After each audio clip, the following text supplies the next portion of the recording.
drawing is, for me, a way to develop an empathy with my subject, to really to be present with it and to look at it. And drawing is a lot about movement and the line and the movement of the line, and that, you know, the line that deprecates between what is this and what is that.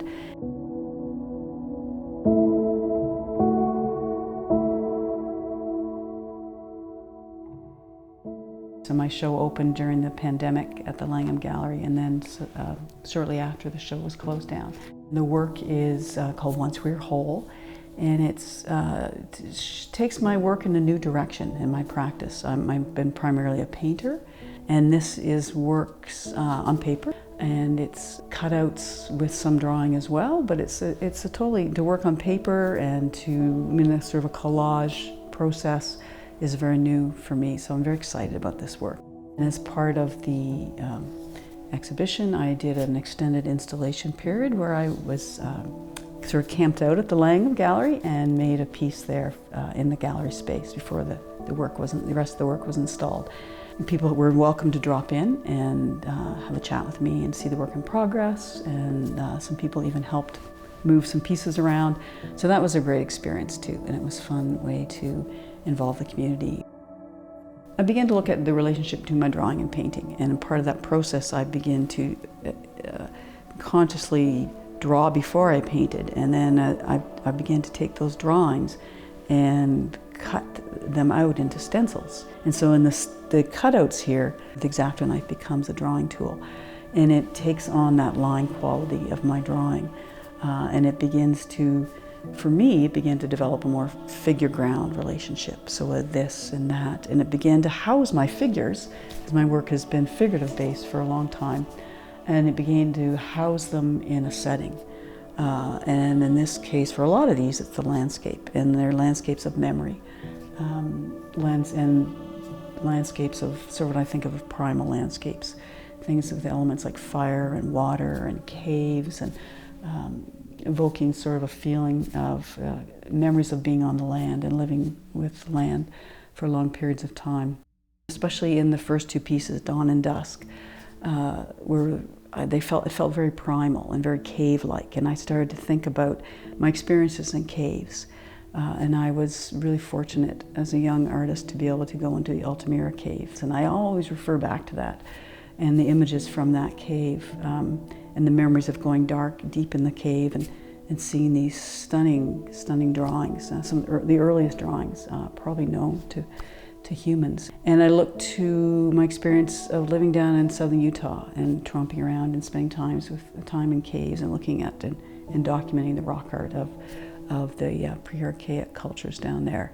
So I went back to that and evoking my memories or summoning my memories of that experience as a way to feed the work or to inspire the work, I guess. I looked to the work of feminist philosopher Luce Aragare and her writing on, or her critical writing and inversion of Plato's allegory of the cave. There's a really formative myth in Western culture and Western thinking.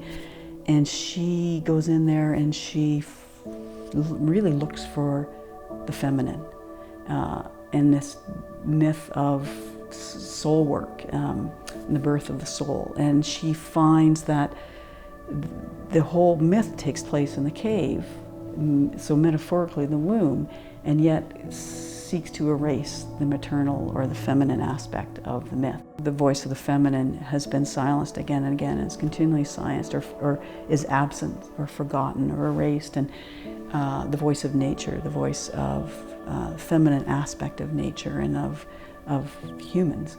It's so present. We're living in it. We're housed in it. It feeds us. It nourishes us. It's the reason we even exist. And so we're too busy looking elsewhere to realize that it's everything.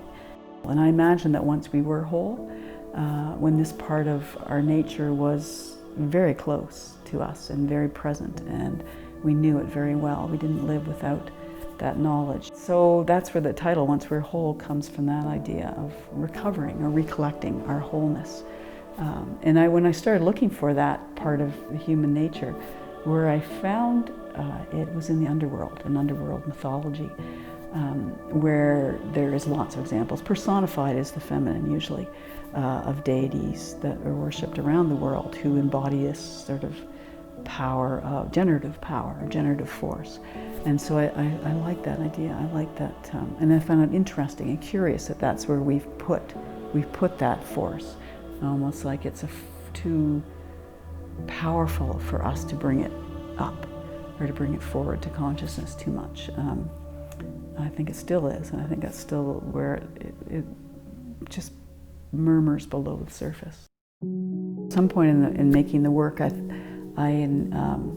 invited a poet friend of mine, Emer Lafan, to write a piece about the work. I asked her. She showed some interest in the work, and we started talking about it. And she came for a studio visit, and I asked her if she'd be interested in writing a response to the work, and she was thrilled, and I was thrilled. And so she wrote a beautiful poem called "You Cannot Be Touched If You Have Not Perished," and it hung in the gallery with the work, and it's in a little monograph we made. So we're hoping to do more of that in the future, to write. And the lines are inspiring as much as Luz Aragare to then respond to her work and to go back and forth in some sort of reciprocity. I really feel like it's a time in my life that I'm shedding skins of identity, and that the divisiveness and the strength of identity I once felt is irrelevant. It doesn't matter anymore. And so there's this desire to be naked, a nakedness. So I'm interested in just the experience of being human. And my work really is, in a way, autobiographical. So I hope to, by being as honest as I can with what is coming forth in my work, that it has a universal or a contemporary relevance as well.